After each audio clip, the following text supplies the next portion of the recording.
कौवे की चार ज्ञान की बातें जो भी सुन लेता है वह कभी गरीब नहीं रहता। प्रिय दर्शकों, आज मैं आपके लिए बड़े ही काम की जानकारी लेकर हाजिर हुआ हूं।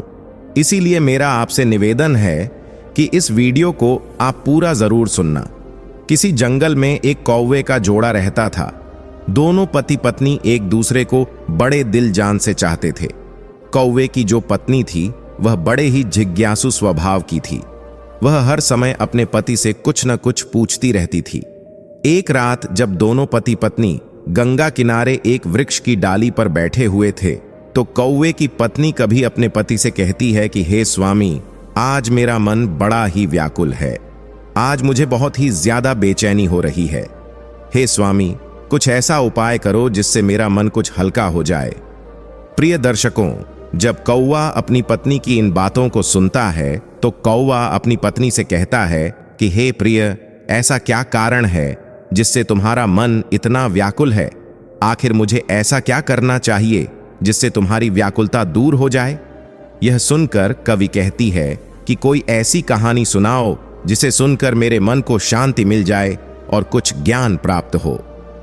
इस प्रकार से कौवा अपनी पत्नी को कहानी सुनाने लग जाता है और अपनी पत्नी से कहता है कि हे प्रिय, मनुष्य कितना भी गरीब क्यों न हो, इन चार व्यक्तियों को अपने साथ हमेशा रखना चाहिए और उनका कभी अपमान नहीं करना चाहिए। फिर कवि कहती है, हे स्वामी, वह कौन चार व्यक्ति हैं जिन्हें किसी भी मनुष्य को अपने साथ रखना चाहिए? कौवा कहता है कि कवि, मैं तुम्हें यह बातें एक कहानी के माध्यम से बताऊंगा, इसलिए तुम इस कहानी को पूरा सुनना। तब कवि कहती है कि हे स्वामी, मैं आपकी इस कहानी को पूरे मन से सुनूंगी, कृपया आप कहानी सुनाइए। तब कौवा अपनी कहानी शुरू करता है और कहता है कि एक गांव में एक वृद्ध महिला अपने दो बेटों के साथ रहती थी। उसका पति पहले ही गुजर चुका था और उनके पास केवल दो बेटे ही थे। इस प्रकार उनके परिवार में कुल 3 सदस्य थे। उनकी जमीन भी बहुत कम थी।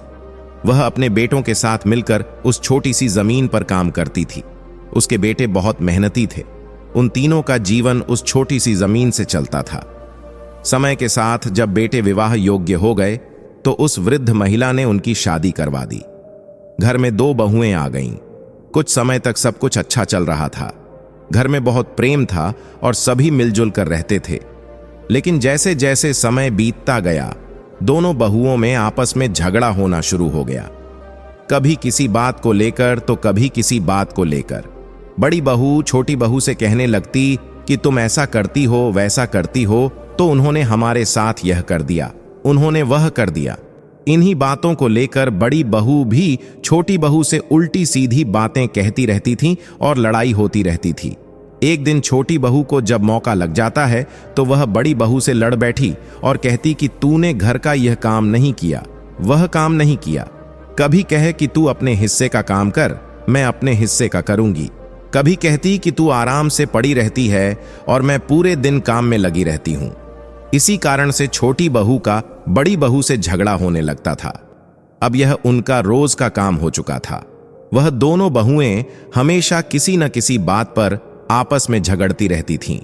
अब तो वृद्ध महिला भी इन बहुओं के झगड़ों को देखकर काफी परेशान हो चुकी थी। उन्हें लगने लगा कि उनके बेटों की पत्नियां बहुत झगड़ा करती हैं। उन्होंने इस बारे में अपने बेटों से बात की। बेटों ने उन्हें समझाने की कोशिश की, पर इसका उन पर कोई असर नहीं हुआ। एक दिन उस वृद्ध महिला ने सोचा कि जब हम 3 लोग घर में रहते थे तो थोड़ी सी जगह में हमारा गुजारा हो जाता था और अब हम 5 लोग हो गए हैं, इसलिए हमारा घरेलू खर्च पूरा नहीं हो पा रहा। शायद यही कारण है कि झगड़े हो रहे हैं। इसी वजह से वृद्ध महिला ने अपने दोनों बेटों से कहा, बेटा, तुम लोग परदेश चले जाओ और कोई नौकरी ढूंढकर पैसे कमाओ ताकि धन लेकर आ सको और यह झगड़ा खत्म हो सके। क्योंकि जब घर में पैसा आएगा तो जरूरतें पूरी होने लगेंगी और आपसी लड़ाई रुक जाएगी। अक्सर कहा जाता है कि घर में लड़ाई झगड़े का एक ही कारण होता है, पैसे की कमी। जब व्यक्ति के पास पैसे नहीं होते हैं, उसकी रोजमर्रा की जरूरत पूरी नहीं होती, तो वह परेशान होने लगता है। दूसरा कारण, लड़ाई झगड़े का मूल कारण यह भी होता है कि व्यक्ति जरूरत से ज्यादा यदि खाली बैठा रहे तो फिर उसके दिमाग में खुराफात ही आती है और फिर वह किसी से भी लड़ झगड़ कर ही शांत होता है। तीसरा कारण है जब व्यक्ति ज्यादा चालाकी करता है, यानी व्यक्ति अपनी जिम्मेदारियों से भागता है, अपने हिस्से के काम से जी चुराता है, सिर्फ बैठकर खाने की इच्छा करता है, तो लाजमी है उस घर में लड़ाई झगड़ा तो होगा ही। चौथा कारण है जब व्यक्ति ईर्ष्या करता है। जब कोई दूसरे व्यक्ति को तरक्की करते हुए देखता है और खुद को आगे नहीं बढ़ा पाता है तो फिर उसे जलन होने लगती है और वैसी स्थिति में लड़ाई झगड़ा ही करता है और वह लोग अपना अधिकतर समय लड़ाई झगड़े और चुगली में बिताते हैं। प्रिय दर्शकों, दोनों पुत्रों ने वृद्ध महिला की इच्छाओं का सम्मान किया। वृद्ध महिला से अनुमति लेकर और अपनी अपनी पत्नियों को यह समझाकर कि हमारे ना रहने पर वे हमारी मां का ध्यान रखेंगे, पैसा कमाने के लिए प्रदेश चले गए। प्रिय दर्शकों, उनकी दोनों बहुएं अभी भी देवरानी जेठानी में नहीं बनती थीं। एक दिन बड़ी बहू को वृद्ध महिला ने समझाया कि तुम बड़ी हो और वह तुमसे छोटी, तुम्हारे पति प्रदेश में धन कमा रहे हैं और तुम दोनों यहां आपस में झगड़ा कर रही हो, यह उचित नहीं है। वह तुमसे छोटी है, इसलिए उसकी छोटी मोटी गलतियों को सहन करना सीखो। कहा जाता है कि क्षमा और धीरज रखना बड़ों को शोभा देता है। अगर छोटी गलती कर दे तो उसे क्षमा करो और समझाओ, क्योंकि तुम बड़ी हो और जो बड़े होते हैं वे सदैव सम्मान के पात्र होते हैं। अपनी सास यानी वृद्ध महिला की बात सुनकर बड़ी बहू क्रोध में चिल्लाती है और कहने लगती है, आप छोटी बहू की वफादारी कर रही हो, आप मुझे समझाकर उसे लड़ने के लिए और उसका मनोबल बढ़ा रही हो। अगर यह बात वह सुन लेगी तो वह और ज्यादा लड़ेगी और ज्यादा उत्पात करेगी और हमें भी परेशान करेगी। इसका मतलब है कि आप उसे लड़ने का मौका दे रही हो, उसे कुछ भी नहीं कहती। वृद्ध महिला ने कहा, तुम इतना गुस्सा क्यों हो रही हो? क्योंकि पहले बड़े को समझना चाहिए, उसके बाद छोटे को समझाना चाहिए। मैं तुमको समझा रही हूं, फिर छोटी को भी समझाऊंगी। प्रिय दर्शकों, वृद्ध महिला की बात सुनकर बड़ी बहू ने थोड़ा बहुत काम किया और गुस्से में चली गई। इधर अगले दिन फिर लड़ाई होती है तो छोटी बहू के पास जाकर बुढ़िया समझाती है और कहती है, देख बहू, वह तुझसे बड़ी है और तू छोटी है, फिर ऐसे क्यों झगड़ते हो घर में? बार बार क्यों लड़ाई करती है? तेरा पति यानी मेरा बेटा तो घर पर नहीं है, वह प्रदेश में पैसे कमाने गया है और तुम यहां झगड़ा कर रही हो। यह ठीक नहीं है। मोहल्ले और पड़ोसियों के लोग देखकर हम पर हंसते हैं, इसलिए घर में शांति से और प्यार से रहो। जब घर में प्रेम होता है तो धन और समृद्धि अपने आप आती है।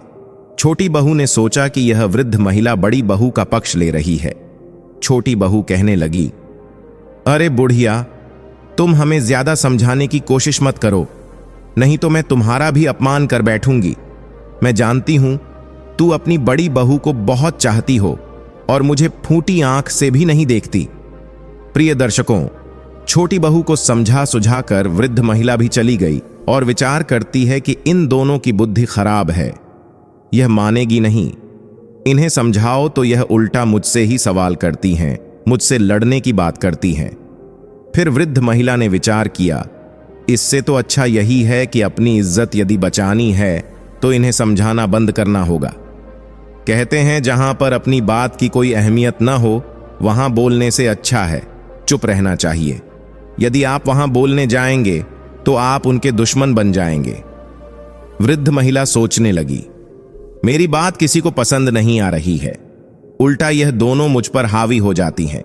अगर किसी दिन हाथ उठा दिया, यदि यह दोनों कभी मुझे मारने लगीं तो मैं अपना मुंह दिखाने लायक नहीं रहूंगी, इसलिए उन्हें समझाना मेरे लिए मुश्किल है। प्रिय दर्शकों, अब वह दोनों बहुएं अपनी सास यानी बुढ़िया से बहुत घृणा करने लगीं। कोई भी उनसे खाने के बारे में नहीं पूछता, बुढ़िया को खुद ही रसोई में जाकर खाना लेना पड़ता है। वह बुढ़िया से इतनी नफरत करने लगीं कि दोनों बहुएं बुढ़िया को अपने घर में रखना नहीं चाहती थीं। वे सोचती थीं कि काश यह बुढ़िया घर से भाग जाए या मर जाए, लेकिन उन्हें ऐसा कोई बहाना नहीं मिल पा रहा था जिससे वह बुढ़िया को घर से बाहर निकाल सके। प्रिय दर्शकों, अगला दिन होता है तो उन्होंने अपनी लड़ाई फिर शुरू कर दी। तब वृद्ध महिला ने एक कट्टा उठाया और घास काटने के लिए जंगल में चली गई, क्योंकि कहते हैं व्यर्थ की लड़ाई झगड़ा अपने कानों से सुनना भी नहीं चाहिए। अगर आप खड़े होकर वह लड़ाई सुनेंगे तो हो सकता है कि आपको बोलना भी पड़ जाए। इसीलिए सबसे अच्छा तरीका है वहां से निकल जाना। वृद्ध महिला घास काटने के लिए जंगल में चली गई और शाम को लौट कर आई। तब तक उन दोनों की लड़ाई खत्म हो चुकी थी। इसी तरह से जब अगला दिन होता है, उनकी लड़ाई शुरू हो जाती है, तो बुढ़िया अपना कट्टा उठाती है और घास काटने के लिए जंगल की ओर निकल जाती है। जब वह वृद्ध महिला जंगल में घास काट रही थी, तभी उसके पास एक विशाल सर्प वहां आ गया। विशाल सर्प को देखकर वृद्ध महिला भय से कांपने लगी। उसे लगा कि आज उसकी जान नहीं बचेगी और सर्प उसे निश्चित रूप से खा जाएगा। भय से कांपती वृद्ध महिला को देखकर सांप ने मनुष्य की भाषा में बोलना शुरू किया और कहा, माता, तुम डरो मत, तुम्हें कोई हानि नहीं पहुंचेगी। मैं यहां तुमसे अपना दुख साझा करने आया हूं, क्योंकि मैं बहुत परेशान और दुखी हूं। सर्प के मनुष्य की भाषा में बोलने पर वृद्ध महिला के दिल को कुछ शांति मिली। उसने एक गहरी सांस ली और सोचा कि सर्प मनुष्य की आवाज में बोल रहा है। फिर वृद्ध महिला ने पूछा, हे नाग, बताइए आपको क्या परेशानी है। तब नाग कहने लगा, हे माता, कई दिनों से मैं भूखा हूं, मुझे खाने के लिए कुछ नहीं मिल रहा है। यदि आप मुझे कुछ खाने को दे दो तो मेरे प्राण बच जाएंगे। मैं बिल्कुल मरने की कगार पर पहुंच चुका हूं, क्योंकि मैं जिस आश्रम पर रहता था, उस आश्रम के जो आर्षि थे, अब उनका देहांत हो चुका है। वह एक गाय पालते थे। उस गाय का दूध मुझे पिलाते थे और स्वयं भी पीते थे। उसी से मैं जीवित था। लेकिन हमारा पालन करने वाले, मुझको दूध पिलाने वाले हमारे जो आर्षि थे, वह अब इस दुनिया को छोड़कर चले गए। यदि आप मेरे लिए कहीं से भी दूध ला सकें तो यह आपकी बड़ी कृपा होगी। हमारी जान को बचा लीजिए और यदि थोड़ा दूध मिल जाए तो हमें पिला दीजिए।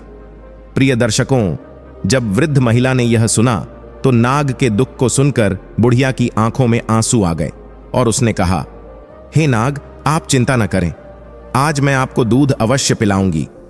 आप यहीं पर रुको, मैं आपके लिए दूध लेकर आती हूं। वह बुढ़िया नाग से बात करने के बाद घर लौट गई। जैसा कि रोज होता है, दो बहुएं देवरानी और जेठानी तैयार होकर आपस में झगड़ने लगीं। इस बीच बुढ़िया सोचने लगी कि किसके घर से दूध लेकर जाऊं। अगर वह बड़ी वाली के घर से दूध ले जाती है और उसे पता चल जाएगा तो वह उससे झगड़ने लगेगी, और अगर छोटी वाली के घर से दूध ले जाती है और उसे पता चल जाता है तो वो भी उससे झगड़ने लगेगी। आखिरकार उसने सोचा कि वह एक दिन बड़ी वृद्ध महिला के घर से और दूसरे दिन छोटी वाली के घर से दूध लेकर जाएगी, इसलिए उन्हें पता भी नहीं चलेगा और मैं नाग को दूध पिला दिया करूंगी। प्रिय दर्शकों, वृद्ध महिला ने वैसा ही किया। बड़ी वाली के घर से उसने थोड़ा सा दूध लिया और दूध को लेकर कट्टे में छुपाकर घास लेने के लिए जंगल में चली गई। तब तक वह नाग भी वहां आ जाता है और कहता है, हे माता, मेरे लिए कुछ दूध लेकर आई हो।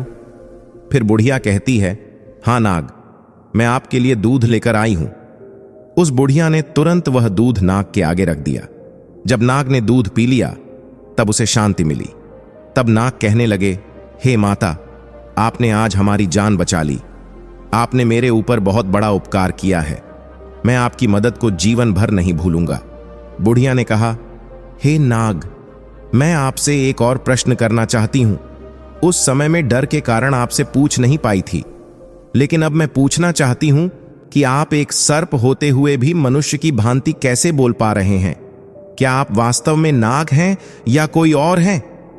तब नाग ने उत्तर दिया, हे माता, मैं एक श्राप के कारण नाग बन गया हूं। मैं एक राजा के घर नाग रूप में जन्मा था और मेरे पिता ने मुझे नाग समझकर जंगल में छोड़ दिया था। मेरा श्राप केवल 25 वर्षों का है। मेरी मुक्ति अब ज्यादा दूर नहीं है। 1 वर्ष के बाद मुझे मेरा मनुष्य शरीर वापस मिल जाएगा। मैं उस समय का बेसब्री से इंतजार कर रहा हूं। नाग देवता ने अपनी कहानी वृद्ध महिला से कही। वृद्ध महिला को उसकी व्यथा सुनकर उस पर प्यार आ गया। फिर वह रोजाना अपनी बहू के घर से दूध छुपते छुपाते लाने लगी और नाग को पिलाने लगी। कभी वह दूध बड़ी बहू के घर से लाती तो कभी छोटी बहू के घर से। इस प्रकार वह नियमित रूप से नाग को दूध पिलाने लगी। नाग भी हर रोज उस स्थान पर आता और वृद्ध महिला के हाथों से दूध पीकर बहुत खुश होते। नाग को ऐसा लगता जैसे उन्हें अपनी असली मां मिल गई हो। फिर एक दिन क्या हुआ कि बहू ने देखा कि उनका दूध रोजाना कम हो रहा है। उन दोनों बहुओं ने आपस में चर्चा की और एक दूसरे से कहा कि कोई हमारा दूध चुरा लेता है। हमारा दूध कैसे कम हो जाता है?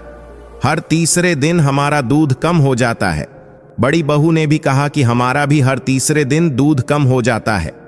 हमारे दूध को कोई चुरा लेता है, लेकिन दूध चुराने के लिए हमारे घर में कौन आएगा? फिर उन्होंने विचार किया कि केवल बुढ़िया ही रसोई के अंदर जाती है, और तो कोई जाता नहीं। फिर हमारे दूध को भला कौन चुरा सकता है? पड़ोसी हमारे घर में आते नहीं हैं। तब छोटी वाली ने कहा, दीदी, तुम्हारा चोर और मेरा चोर एक ही है, चलिए हम उसे छुप कर देखते हैं। फिर दोनों ने योजना बनाई और छुप कर देखने लगी। इधर अगला दिन होता है तो वृद्ध महिला रोज की तरह बड़ी वाली के घर में जाती है और रसोई में घुस जाती है। वे दोनों छुपकर देख रही थीं। वृद्ध महिला ने बड़ी वाली के घर से दूध लिया और कट्टे में छुपाया और घास काटने के बहाने जंगल को चली गई। इधर बुढ़िया को दूध ले जाते उन दोनों ने देख लिया। तब छोटी वाली ने कहा, चलो देखते हैं ये बुढ़िया दूध लेकर जंगल में कहां जाती है और किसे पिलाती है, खुद पीती है या किसी और को पिलाती है। वृद्ध महिला जंगल में चली जा रही थी। उसके पीछे पीछे दोनों बहुएं गुप्त रूप से उसे देखने के लिए आगे बढ़ती जा रही थीं। वृद्ध महिला उस स्थान पर पहुंची जहां वह प्रतिदिन घास काटा करती थी और जहां वह नाग को अक्सर दूध पिलाया करती थी। इस बीच दोनों बहुएं दूर से छुपकर देख रही थीं कि बुढ़िया के पास एक विशाल और भयानक सर्प आया और बुढ़िया उसे दूध पिलाने लगी। सर्प दूध पीने लगा। जब बहुओं ने देखा कि बुढ़िया उस खतरनाक सर्प को दूध पिला रही है, और वह सर्प तो बहुत ही बड़ा था, ऐसा सर्प उन्होंने कभी नहीं देखा था। सर्प को दूध पीते देखकर वे दोनों घबरा गईं। डर के मारे उनके पैरों तले जमीन खिसक गई। उन्होंने कहा, लगता है यह सर्प कोई दैत्य है और यह बुढ़िया भी कोई चुड़ैल लगती है, बल्कि हमारी सासू मां लगती नहीं है। कहीं ऐसा ना हो कि यह बुढ़िया हमें और हमारे बच्चों को भी खा जाए। हम आज इसे घर में नहीं घुसने देंगे। प्रिय दर्शकों, उन दोनों को बहाना मिल चुका था। ऐसा निर्णय लेने के बाद वे दोनों बहुएं अपने घर चली आईं। इधर बुढ़िया नाग देवता को दूध पिलाती है और घास लेकर अपने घर की ओर चल देती है। घर पर पहुंची तो देखा कि घर का द्वार बंद था और दोनों बहुएं डंडा लेकर भीतर खड़ी हुई थीं। घर जाकर बुढ़िया ने कुंडी खटखटाई तो दोनों बहुओं ने दरवाजा खोला। बुढ़िया ने देखा कि दोनों बहुएं अपनी साड़ी का पल्ला अपनी कमर में बांधे खड़ी हैं और हाथ में डंडा पकड़े हुए हैं। बुढ़िया ने देखा कि यह क्या मंजर है, इन दोनों का यह कैसा रूप है, यह हाथ में लाठी क्यों पकड़े हुए हैं। इस पर बुढ़िया ने पूछा, तुम दोनों ऐसे क्यों खड़ी हो? तो दोनों ने एक साथ जवाब दिया, अरे बुढ़िया, तू तो एक चुड़ैल है, एक दिन तू हमें खा जाएगी, हमारे बच्चों को भी मार डालेगी। बुढ़िया ने कहा, अरे बहू, क्या तुम पागल हो गई हो? मैं तुम्हारी सास हूं, कोई डायन नहीं जो तुम्हारे बच्चों को खा जाऊंगी। अरे तुम्हारे बच्चे तो मेरे पोता पोती हैं, जो मुझे मेरे बेटों से भी ज्यादा प्यारे हैं, और तुम ऐसी क्या बातें कर रही हो?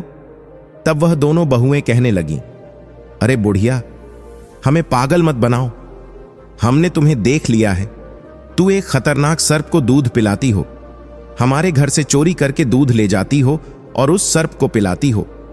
वह सर्प कोई राक्षस है और तू उसके साथ में कोई चुड़ैल या डायन है, और अब हम तेरा विश्वास बिल्कुल नहीं करेंगे। आज के बाद तुम्हारे लिए इस घर में कोई जगह नहीं है, तुम्हें इस घर में हम घुसने नहीं देंगे। और बुढ़िया ने दोनों बहुओं को बहुत समझाया। फिर बुढ़िया कहने लगी, तुम लोग जो सोच रही हो ऐसा कुछ भी नहीं है, यह मेरा घर है और मुझे अंदर आने दो। प्रिय दर्शकों, अब परिणाम यह हुआ कि दोनों बहुओं ने उस बुढ़िया को घर में घुसने ही नहीं दिया। बुढ़िया ने जबरदस्ती की तो एक डंडा बुढ़िया को मार दिया और उसे धक्के मारकर घर से बाहर निकाल दिया। रात का समय था और अंधेरा हो चुका था। बुढ़िया अपनी बहू से रोते हुए कहने लगी, मैं इस रात में कहां जाऊंगी? उसकी बहू ने उत्तर दिया, हमें तुमसे कोई सरोकार नहीं है, चाहे तुम कहीं भी जाकर मरो। और इसके बाद उन्होंने घर का दरवाजा बंद कर दिया। बुढ़िया वहीं पर रोती रही। फिर उसने सोचा, रोने से अब क्या लाभ होगा, वे दोनों दरवाजा नहीं खोलेंगी। उसने तय किया कि उसे कहीं और शरण ढूंढनी चाहिए, इसलिए वह रात में ही उस स्थान पर गई जहां वह आम तौर पर घास काटा करती थी और उस नाग का इंतजार करने लगी जिसे वह दूध पिलाया करती थी। हालांकि रात को नाग नहीं आया, क्योंकि उनका आना दिन के समय ही होता था। वहां एक विशाल बरगद का पेड़ था जिसके पास वह बुढ़िया लेट गई। रात भर वह बरगद के पेड़ के पास बैठी रही और सुबह का इंतजार करती रही। जैसे ही सूरज उगा वह नाग वहां पहुंच गया। जब नाग वहां आया उस समय वह बूढ़ी औरत दिखाई नहीं दी। वह इधर उधर देखता रहा, लेकिन जल्द ही उसकी नजर पड़ी कि बरगद के पेड़ के पास वह बुढ़िया रो रही है। नाग तुरंत वहां पहुंचा और पूछा, हे माता, आपको क्या हुआ है? आप क्यों परेशान हो? आप क्यों रो रही हो? बूढ़ी औरत रोते हुए बोली, हे नाग, मेरी बहू ने मुझे घर से निकाल दिया है। मैं तुम्हारे लिए दूध लाया करती थी। वह दूध मैं अपनी बहू से छुपा कर लाती थी, लेकिन उन्होंने देख लिया तुम्हें दूध पिलाते हुए, और वह कहती हैं कि मैं चुड़ैल हूं। वे सोचती हैं कि मैं उनके बच्चों को और उन्हें मारकर खा जाऊंगी। इसीलिए उन्होंने मुझे घर में नहीं घुसने दिया और मुझे घर से बेघर कर दिया। मेरे बच्चे घर पर नहीं हैं, दोनों बेटे परदेश में नौकरी करने गए हैं। अब मैं क्या करूं, कहां जाऊं? प्रिय दर्शकों, नाग को बुढ़िया ने सारी बात बताई। तब नाग कहता है, हे माता, आप घबराओ नहीं और मुझे ही अपना बेटा समझो। आज से मैं आपका बेटा हूं। नाग की बात सुनकर बुढ़िया बड़ी प्रसन्न हो जाती है। फिर नाग कहता है, आप घबराइए नहीं, आप हमारे साथ आइए। प्रिय दर्शकों, इसके पश्चात वह नाग बुढ़िया माता को साथ लेकर घने वन में जाता है। आगे आगे नाग चलता है और उसके पीछे वृद्ध माता। वे एक विकराल जंगल में पहुंचते हैं जहां नाग बुढ़िया माता को लेकर आता है, जहां वह आश्रम में दूध पीने जाता था।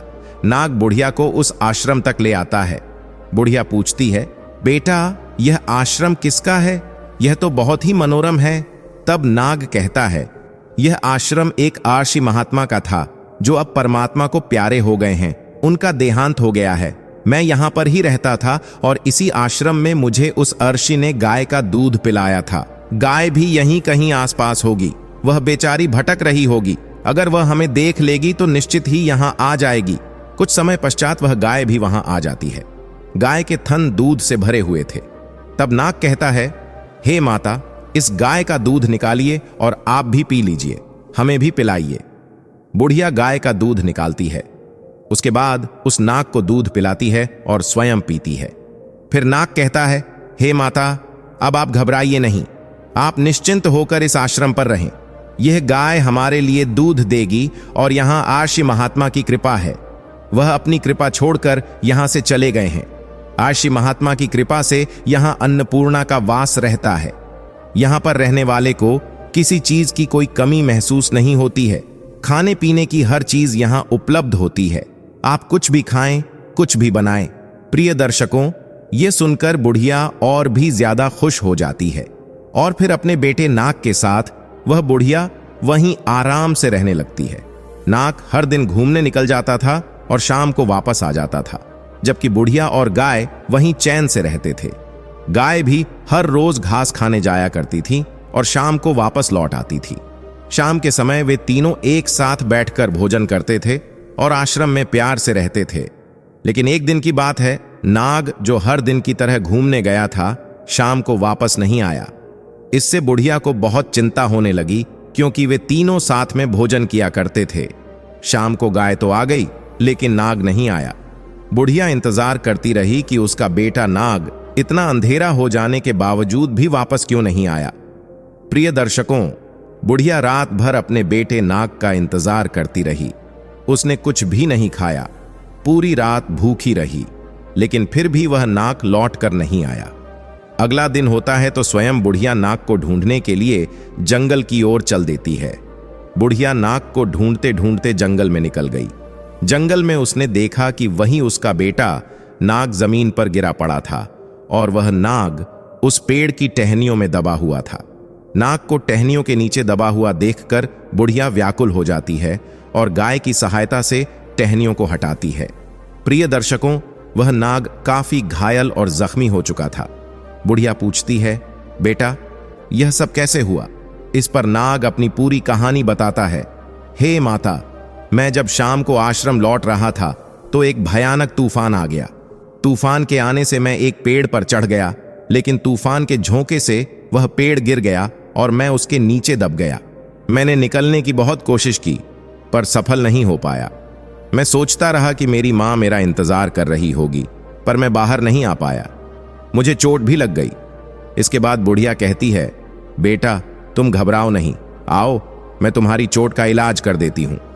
प्रिय दर्शकों, इस तरह से बुढ़िया अपने नाग को आश्रम ले जाती है और कुछ औषधि को पीस कर लाती है। फिर वह इन्हें मिलाकर एक लेप तैयार करती है और उस नाग के घायल शरीर पर लगा देती है। रोजाना इस लेप को लगाने से धीरे धीरे उसके घाव भरने लगते हैं। इस लेप को लगाते हुए बुढ़िया ने उसे पूरी तरह से ठीक कर दिया। 1 साल बीत जाने के बाद वह नाग का रूप छोड़कर फिर एक मनुष्य के रूप में आ जाता है। अब वह बेहद ही सुंदर राजकुमार बन जाता है। उन्हें एक सुंदर और रूपवान राजकुमार के रूप में देखकर बुढ़िया बहुत खुश होती है और बार बार उन्हें प्यार से छूती है। बुढ़िया माता की खुशी का ठिकाना नहीं रहा। फिर वह कुछ दिनों तक उस आश्रम में रहते हैं। इसके बाद एक दिन बुढ़िया कहती है, बेटा अब हमें तुम्हारे पिता के पास ले जाना चाहिए। फिर बुढ़िया ने पूछा कि तुम कहाँ के रहने वाले हो? तुम्हारे पिता कैसे हैं? तुमने कहा था कि तुम एक राजा के बेटे हो। चलो देखते हैं कि तुम्हारे पिता कैसे हैं और तुम्हारी मां कैसी है। प्रिय दर्शकों, तब नाग से बना हुआ राजकुमार कहने लगा, नहीं, मैं बाहर नहीं जाऊंगा। उस पिता को देखकर क्या करूंगा जिस पिता ने हमें जंगल में फेंक दिया था। तब बुढ़िया ने समझाया, हे बेटा, उस समय तुम एक नाग रूप में थे। उस समय तुम्हारे पिता ने डर से तुम्हें छोड़ दिया होगा, लेकिन अब तुम एक मनुष्य के रूप में हो तो तुम्हें देखकर तुम्हारे माता पिता बड़े खुश हो जाएंगे। इसलिए बेटा तुम वहां चलो, इसी बहाने से मैं भी तुम्हारे माता पिता से मिल लूंगी। प्रिय दर्शकों, नाग जो राजकुमार था वह बुढ़िया माता को लेकर अपने राजमहल को चल देता है। चलते चलते जब वह अपने राज्य में पहुंचते हैं तो वहां के लोग उन्हें देखकर उस पर मोहित हो जाते हैं। सब लोग सोचने लगते हैं, काश यह खूबसूरत राजकुमार हमारा होता, कितना भला होता। वे दोनों उस शहर में प्रवेश करते हैं और वहां के चौकीदार से मिलकर पूछते हैं, राजा से मिलना है। चौकीदार उन्हें राजा के मंत्री के पास ले जाता है। मंत्री के पास पहुंचकर बुढ़िया माता और राजकुमार ने राजा से मिलने की इच्छा जताई। उन्होंने कहा, मंत्री जी, हम यहाँ के राजा और रानी से मिलना चाहते हैं, वे कहाँ हैं? इस पर मंत्री ने उत्तर दिया, बेटा, हमारे राजा और रानी इस समय मिलने के योग्य नहीं हैं। उनकी स्थिति बहुत खराब है। राजा स्वयं अपने राज्य की देखभाल नहीं कर पा रहे हैं। यहां का सिंहासन खाली पड़ा है। तब राजकुमार ने जिद की और बुढ़िया ने भी कहा, नहीं मंत्री, कोशिश करिए कि हम उनसे मिल सकें। हमारा उनसे मिलना बहुत जरूरी है। तब मंत्री कहता है, राजा साहब बहुत बीमार हैं। यह बात 25 साल पुरानी है। रानी ने एक सर्प को जन्म दिया था। राजा साहब ने जब सर्प को देखा तो वे बड़े भयभीत हुए। उन्हें बड़ा बुरा लगा। रानी के लिए तो वह सर्प भी प्यारा था, क्योंकि मां के लिए उसका बच्चा कैसा भी हो उसके लिए प्रिय होता है। लेकिन राजा ने सोचा कि यह बात सुनकर लोग क्या कहेंगे।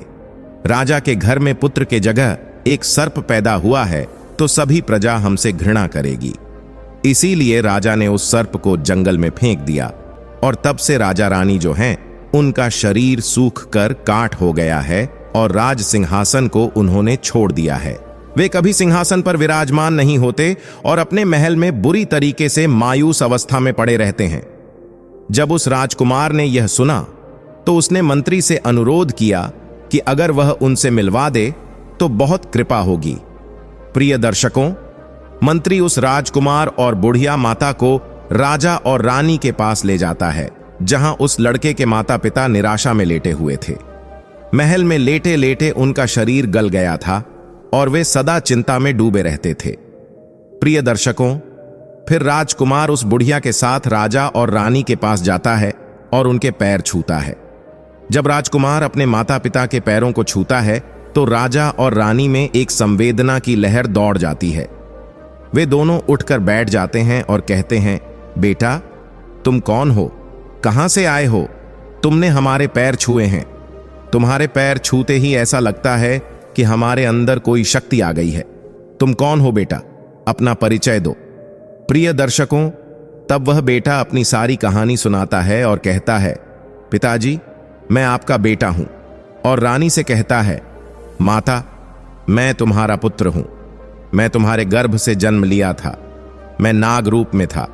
मुझे आर्षि का श्राप लगा हुआ था, इसीलिए मैं नाग बना। लेकिन आप लोगों ने मुझे जंगल में फेंक दिया। 25 साल का श्राप था।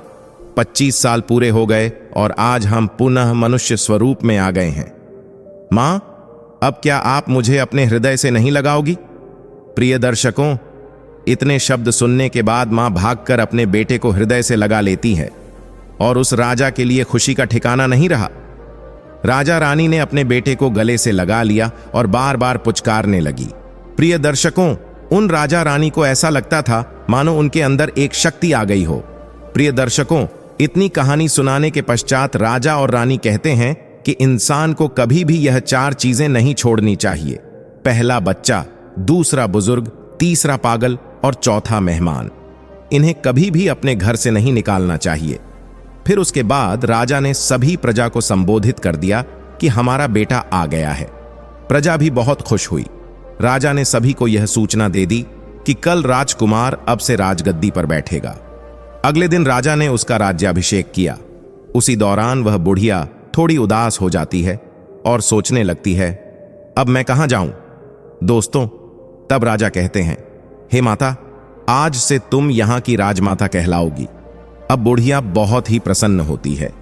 जब वह बूढ़ी मां के दोनों बेटे घर लौटे और उन्होंने अपनी मां को घर में ना पाया तो उन्होंने अपनी पत्नियों से पूछा कि हमारी मां कहां गई है। उनकी पत्नियों ने उत्तर दिया, तुम्हारी मां एक डायन थी, इसीलिए मैंने उन्हें मारकर भगा दिया। वह हर दिन जंगल में जाकर सर्प को दूध पिलाया करती थी। अपनी पत्नियों की इस बात को सुनकर बूढ़ी मां के दोनों बेटे क्रोध से भर उठे और अपनी पत्नियों को डांटते फटकारते हुए उन्हें घर से निकालने लगे। वह बोले, तुम्हें शर्म नहीं आती? हमारी मां को चुड़ैल और डायन कह रही हो? हमारी मां कहां है? जल्दी बताओ, नहीं तो तुम्हें छोड़ेंगे नहीं। लेकिन उन बहुओं को असल में नहीं पता था कि बूढ़ी मां इस समय कहां है। अब तो उनके पति रोजाना उन्हें डांटते फटकारते और मारते पीटते थे। धीरे धीरे उनकी हालत खराब हो गई, क्योंकि ना तो उन्हें चैन से भोजन मिल रहा था, ना कोई सम्मान। उनके ही बच्चे उनसे नफरत करने लगे थे। सब लोग उन्हें घृणा की नजर से देखने लगे थे, क्योंकि कहते हैं ना कि जो अपने बड़े बूढ़ों का अनादर करता है, अपमान करता है, तो उसका भी अपमान समाज करता है। उनके बच्चे भी उनका सम्मान नहीं करते। इधर दोनों बेटों को यह पता चल जाता है कि उनकी मां जो है वह एक राज्य की राजमाता है। तो फिर दोनों बेटे बड़े खुश होते हैं और सोचते हैं कि हमारी मां बड़ी दयालु स्वभाव की थी, रोज भगवान की पूजा पाठ करती थी, भगवान की भक्ति करती थी। इस प्रकार भगवान ने उन्हें कितना उच्च पद प्रदान किया है। बेटों को यह सुनकर बहुत आनंद आता है और इसके बाद वे राज दरबार में जाते हैं। राजा की सहायता से अपनी वृद्ध माता राजमाता से मिलते हैं और उनसे कहते हैं, हे मां, अब आप घर चलिए, हम आपको लेने आए हैं। तब वह वृद्ध मां कहती है, मेरे बेटे, मैं यहां रहकर खुश हूं। यहां हमारे पास एक और बेटा है। तुम बिना किसी चिंता के जाओ, मेरा आशीर्वाद तुम्हारे साथ है। अपनी पत्नी और बच्चों के साथ सुखपूर्वक जीवन व्यतीत करो। इस प्रकार अपनी मां का आशीर्वाद प्राप्त कर दोनों भाई घर लौट आते हैं। वृद्ध मां का बेटा और पोता तो अपने जीवन में खुश थे, लेकिन उनकी बहुएं दुखी थीं। भगवान उन्हें उनके कर्मों का फल दे रहे थे। इतना कहकर कौवा इस कहानी को समाप्त करता है। प्रिय दर्शकों, जीवन में एक बात हमेशा ध्यान रखना कि अपने माता पिता और घर के बड़े बुजुर्गों के साथ दुर्व्यवहार कभी ना करें। अपने माँ बाप को घर से कभी मत निकालना, उनकी सेवा करें। जो लोग अपने माता पिता की सेवा नहीं करते, भगवान उन्हें वश दंडित करते हैं। प्रिय दर्शकों, आज की यह वीडियो अच्छी लगी हो तो हमारे चैनल को सब्सक्राइब जरूर करें और वीडियो को लाइक करें। मिलते हैं अगली वीडियो में। आप अपना ख्याल रखें। धन्यवाद।